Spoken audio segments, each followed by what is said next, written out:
In a few months, I turned 17. Right now, things at home have grown very strange. Allow me thus to clarify.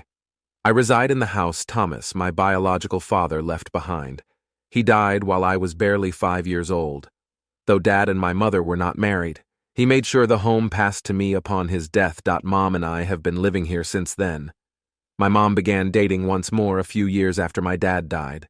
Adam, my stepdad, then entered the picture. They married finally, and he moved in with us. For a time at least, everything appeared to be going great. Adam thought all this time that the home belonged to my mom. Not significant, right? Except that this misreading resulted in a tense exchange. Adam sat me down to discuss seriously a few days ago as my 17th birthday draws near. He said casually that if I want to keep living here after I am 17, I need to start paying rent. I let out a gasp. In fact, paying rent in my own house? That sounded utterly strange. I corrected him then, pointing out that because my dad had left the home to me, it was really mine. Adam laughed in line with his belief that I was kidding. It still amazes me, he really did not know. I had to clear the record. When I spoke with my mother, she verified that she never informed him the home belonged to me. His approach altered when he at last understood I was serious. Though plainly ashamed, he tried to defend himself by claiming he thought my mother owned the house. Breakfast was strained the next morning. I choose to bring it up once again to clarify things. Since the house was I explained to both of them it only made sense for them to start paying rent. If they intended to stay once I turned 17, given his past posture on my freedom, I decided to turn things around and watch his response. Adam was taken off guard. He said it wasn't fair and that it was unexpected for me to dump this on them without notice. He stated it was cruel and that families should not treat one another that way. Given he had no trouble doing the same to me the day before, it seemed ironic. He said his first thought was to help me learn financial responsibility and get ready for maturity, therefore bolstering his case. I objected, wanting to know why it was any different when he was living here without paying anything. From it, what lesson was he picking? The debate got very intense. He charged me with being bitter and seeking retribution against him. Calling me out of line, he hurried off. During the dispute, my mother generally kept silent, but she later told me she felt I was being too severe. She agreed that Dad shouldn't have asked me to pay rent, but she also thought my response would be driving the family into strife. Though there was a blowout, life continued as normal, but there remained an underlying conflict in the home. We all sidestepped the subject during the next few weeks. I gave a lot of thought to what family and house actually represent. It was about respect and understanding as much as the rent. It was about realizing our different points of view and emotions. I finally decided to talk to Adam once again, but this time I handled it differently. I said I was not acting out of spite or attempting to kick them out. I wanted us to be a family supporting one another rather than one that exploits one another.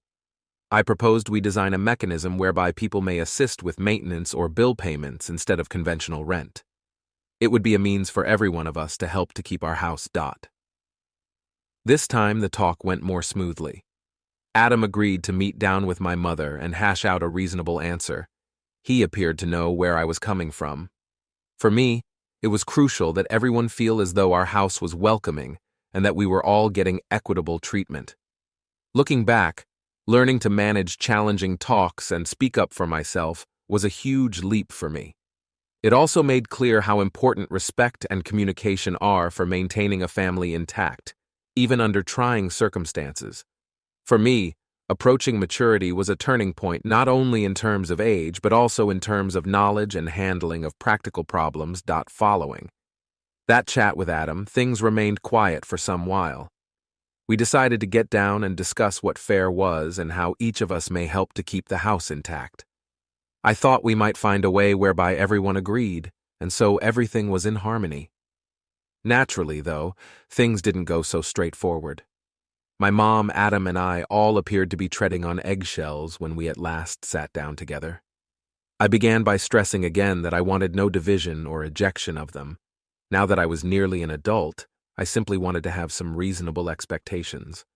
I offered several choices, like having them pay for some upkeep or dividing the payments. I even suggested they pay a nominal monthly contribution, but nothing approaching what you would see as real rent. I wanted it to be a compromise that seemed equitable to every one of us. Mom looked to be trying to preserve the peace and listening. Adam, however, was not having it. He seemed clearly uncomfortable, and I knew he wasn't used to discussing this type of stuff. He continued saying that since we were all family and that he felt it was pointless, and that this shouldn't even be a conversation. His tone was defensive, and I thought he still felt ashamed over having misinterpreted who owned the home, reminding him that I saw this as a means of us working together and supporting one another rather than a punishment. I attempted to keep things calm. He pushed back, though, arguing that if I wanted to be treated like an adult, I should realize families do not tax one another to live together. I pointed out that he felt the home belonged to Mom, hence he had no trouble asking me to pay rent. Why was it different now? My mother intervened at that to attempt to diffuse the stress. She advised each of us to give some time to calm off and go over the subject later. I agreed, even though it felt more like a temporary repair than a solution. Every one of us left the table agitated, and the house started to feel weighty. Days after that chat, Adam and I felt strange about each other. He spoke to me little at all, and when he did, it was brief and direct. I could sense the grudges developing. Now that the truth was out, he didn't know how to deal with it. It looked as though he wasn't ready to accept that the house was neither his nor Mom's. By contrast, my mother found herself trapped in the middle. She clearly seemed worried about the matter, even as she tried to make things between us regular. Our gap apart widened, and the more I considered it, the more I felt imprisoned. It was my house, hence I had every right to establish limits, but it didn't feel good to have this silent battle hovering over everything. Every time I got home, the strain would return, even though I tried to concentrate on my friends and school to help me forget. My mother eventually drew me aside one evening while Adam wasn't present. She said she valued my effort to be fair about the whole matter, and that she knew where I was coming from. She then begged me to think twice about pushing the rent issue. Adam was feeling embarrassed, she added, and he felt as though his head of the family wasn't getting respect. To help to maintain the peace, she asked me if there was any way I could drop it. I found myself conflicted. One hand, I wanted less drama created. I knew my mom was attempting to keep the family intact. She had always done her best to look after me. On the other hand, I felt as though if I yielded, Adam would be walking all over my own house. I didn't have a clear response, and that was a difficult stance to be in. I then made the decision to discuss it with many of my buddies. I reasoned they could have some guidance or at least a different viewpoint. When I told them the tale, most of them seemed startled. Given the home was legally mine, they were incredulous Adam had asked me to pay rent in the first place. Several of my friends advised me to be firm and not allow Adam to control the circumstances. They thought that should I cave now, it would establish a standard for next problems. Others proposed a middle ground. Maybe I could pause the rent discussion for now, but I still established certain guidelines and restrictions. Things include asking them to undertake particular housework or dividing the cost of shopping. They reasoned that allowing everyone to participate in non-financial ways would help to reduce the stress and yet provide me some influence over the circumstances. It was enough to consider. I came to see that at the end of the day, it was more than simply ownership or money. It concerned respect and limitations. It was about the dynamics of our mixed family and how we may all live without running over each other's toes. Though I realized I couldn't simply let things slip without advocating for myself, I still wanted things to stay together. I thus made the decision to try one more. I scheduled another visit, but this time I wanted it to be just between Adam and myself. If we could have a one-on-one discussion, perhaps we might reach an agreement free from pressure from my mom to support one viewpoint. By approaching him discreetly, I intended to get him to realize where I was coming from and identify a path ahead that would fit both of us. It was terrifying. Given past events, I wasn't sure his reaction would be very different. Still, I thought it vital to try once more. We were living under one roof, hence, ignoring the issue wouldn't help to make it go away. I waited until one evening Adam was alone in the living room. Since my mother was out conducting errands, It seemed like the appropriate moment to have the chat free from her additional pressure. I walked carefully over to sit on the couch across from him. He looked a little suspiciously from his phone, then looked up, but I was resolved to keep things cool. I said, "Hey Adam, I just wanted to chat for a minute, just you and me." I attempted to maintain my tone as impartial as I could see he was getting ready for another dispute. "Look, I want none of the tense things you know have been happening between us. We should really work through this and past it." He set down his phone but said nothing. I carried on trying to be as direct as I could. "I apologize if it seemed like I was being harsh. I know the rent problem bothered you. Still, you have to know from where I'm coming from.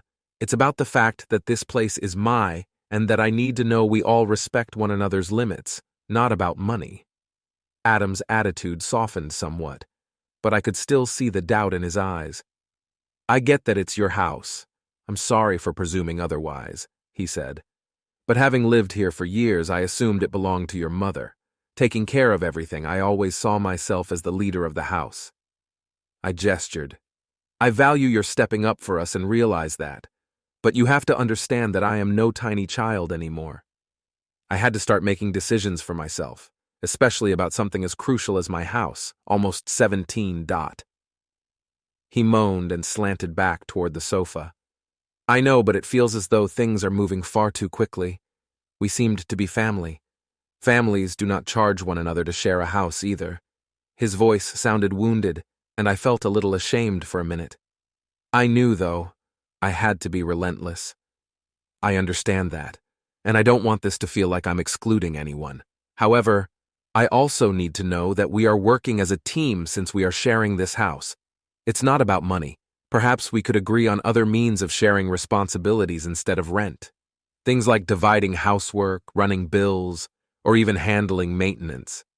In that sense, every one of us helps to preserve this place as a home." Adam considered things for a time. "I can understand your point of view, but I have to be honest. The rent felt like a smack in the face when you originally mentioned it. It's not as though I wanted not to help, but I felt deceived.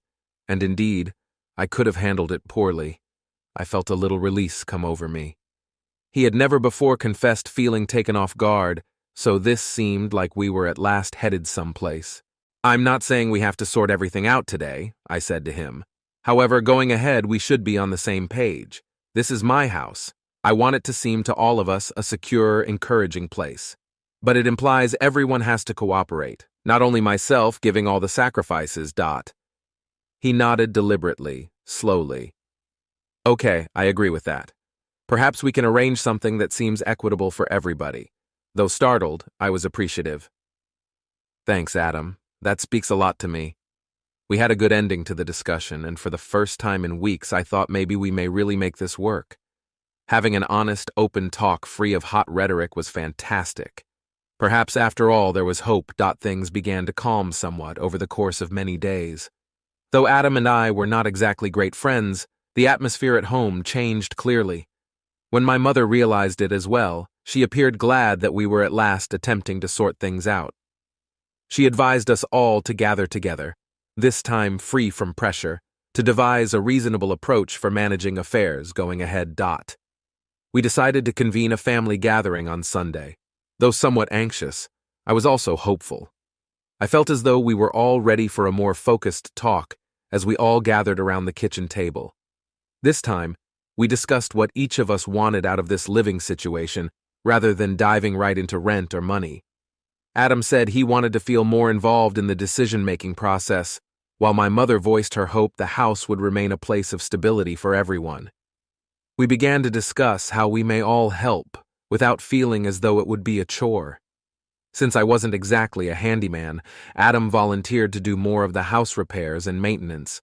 My mother advised we rotate our duties and divide the grocery expenses. Since I would be the one eventually inheriting the house, I felt it was reasonable that I handled the utility expenses. At the end of the conference, we had a crude schedule in place. Though not flawless, it felt reasonable. Everybody played a part, and we all had influence on the way things would go. I felt as though we were behaving like a team for the first time in a very long period. It seemed like advancement, but we stumbled once more just as everything appeared to be turning around. A few weeks following our family conference, Adam's conduct once more changed. He started to distance himself and get impatient. Every time we ran across each other in the home, I caught him staring sideways. He seemed to be clutching something, but I couldn't see what. It all came to light one day when my mother was at work.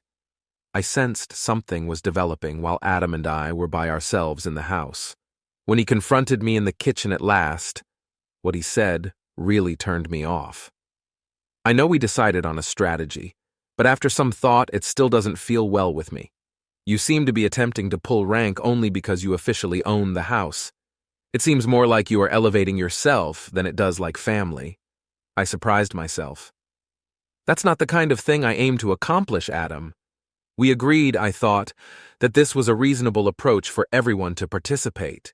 His voice rising, he added, "It just feels like you want control. I have been here tending to this place, treating you like my own child, and now you are treating me like some outsider." My annoyance rose. I'm not trying to dictate to anyone. Simply put, I want things to be equitable. The dispute got more intense. Adam accusing me of being selfish and power-hungry, and me trying to explain myself followed the same cycle all over again. He burst from the home at the conclusion, slamming the door behind him. My chest felt the same knot of anxiety, the one I had been trying to avoid. When my mother returned home later that evening, she sensed something was off. She stared conflictedly as I described what had transpired. "Although I realize this is difficult for you, perhaps you should give him more time to adjust. He seems intimidated, and I believe he is afraid of losing his spot in our family." I was worn out, emotionally and intellectually. "Mom, I can't keep bending over backward to make him feel comfortable in an already fair scenario. I don't want to push him away. I must have him meet me midway." She moaned, then gave me a hug. "I'm aware. We will arrange it. Just do not give up hope." But I couldn't get rid of the idea that perhaps this would be more difficult than I had anticipated as I lay awake that evening. Over the following few weeks, things did not significantly improve. Adam stayed away, and he would shut me down each time I tried to close the distance. The anxiety hung over the house like a weight never changing. Although my mother attempted to maintain harmony, I could see it was wearing on her as well. Trapped in the center, she tried to keep things together. After Adam left one evening, my mother brought me down into the living room. She gave me an austere gaze that made me uncomfortable. "We have to discuss Adam," she said. "He is more than he is letting on, struggling with all of this." I groaned and started to brace myself. "Mom, I know he is, but what is my proper action? I have already tried to even the odds. I have tried to negotiate and be open.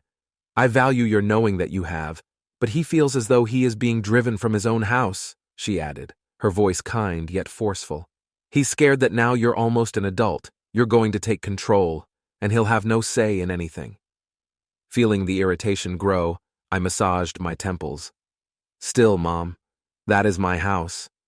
Legally, I am hers. Though I'm not attempting to take over, I also cannot simply back off and act as though it's not. I also have duties." She nodded, confused. "I know that, but for him it seems as though his place in this family is in jeopardy. He has always seen himself as the one looking after things here, and today he feels as though he is losing that position." Her thoughts sunk in. From Adam's vantage point, I could understand his perhaps feeling as though he was being replaced or pushed out. I had to guard what my dad had left me at the same time, though. I felt as though I was stuck between the need to maintain harmony in our family and the obligations of being the homeowner. "Mom, I understand, but I cannot keep stooping backwards simply to make him comfortable. As almost an adult, I have to learn responsible management techniques. I'm not going to make apologies for attempting to impose limits." She looked worn out and moaned. "I know you shouldn't have to apologize, but he requires more time, in my opinion. He is insecure, hence he will need some time to become used." I stayed with that for several days. Adam was struggling, and I realized my mom was right. Perhaps I had undervalued the difficulty this change presented for him. But I also felt as though I had done everything I could to promote honest communication and fairness. Constant feeling like the evil guy weary me. One weekend then, something happened that at last changed everything. Adam had been avoiding the house. He was looking for reasons to stay late or hang out with pals. Actually, I was beginning to feel the same way. It seemed as though he couldn't bear being near me. But one evening I discovered him working on the roof when I got home. I suppose he had chosen to address the leak himself, as it had been there for some time. For a minute I observed him from the backyard, considering if I should approach him or simply walk inside. I inhaled deeply at last and shouted up to him, "Hey, want any assistance?" He stopped and stared down at me, clearly annoyed yet also surprised. He mumbled, "I got it." But I could sense he wasn't really in the mood for another fight. Maybe this was an opportunity to show him I wasn't aiming to be his adversary. Pulling a ladder, I ascended to the roof. "Actually, let me assist you. I'm not very good at this, but I can at least keep things stable for you. He did not reply immediately, but he did not send me back down either. For a time, we worked silently, and I concentrated on giving him tools and carrying the lamp as he fixed the shingles. Though embarrassing, at least it was something. He disturbed the stillness at last after some time. Not looking at me, he said, "I'm sorry. I realize I have behaved badly. Simply put, this whole thing has been more difficult than I anticipated." His comments shocked me, but I didn't want to press too hard. I understand it. For me too, it has been challenging. I simply want to make sure we are all in agreement. I am not attempting to complicate matters. Still concentrated on his task, he nodded. "I know. I simply always considered myself as the one meant to look after things. Your mother and I created a life here. Hence, it is difficult for us to welcome changes in the surroundings." I drew in a long breath. "I am not trying to take anything from you, Adam. Although we need to work out how we proceed together, I value all you have done for us. Although I own this house, it does not imply I want you gone. Simply put, I want things to be equitable." At last he turned to face me, and his attitude softened for the first time in weeks. "I suppose I have been overly clinging to my pride. I asked you to pay rent, and since the whole picture is unknown, I was incorrect. I apologize for it." Hearing those comments was like a weight dropped off my shoulders. "It's okay. All I want is for us to work things out as a family." Things began to change that night on the roof. Adam looked more willing to chat, and we started helping one another with various house renovations. Although we didn't finish everything overnight, it seemed like a positive direction step. At last, we were seeing each other as collaborators instead of rivals. Too, my mother observed the shift. She urged us to keep having these talks and seemed relieved to see us getting along better. We followed the strategy we had devised during the family conference throughout the following few months. Adam handled the utilities, my mom and I divided the shopping costs, and he took on maintenance chores. Like it wasn't ideal. It felt as though everyone was trying to make it work. Things seemed almost normal again eventually as my 17th birthday approached. Though we were not precisely great friends, Adam and I came to appreciate one another. Having matured from the experience, I thought we were at last striking a mix that would satisfy everyone. On my birthday, we hosted a modest party right at home, just the three of us. Adam even shocked me with his gift of a toolbox. Grinning, he replied, "Figured you could use this for the next time we need to fix something." I chuckled and felt really delighted. "Thanks, Adam, I am grateful." Tears in her eyes, my mom gave us both hugs. "I'm so happy we made it this far together," she remarked. "We actually do constitute a family."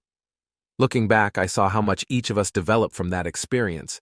It was about learning to communicate, respect one another's limits, and find a way to work together despite our differences, not only about a house or rent.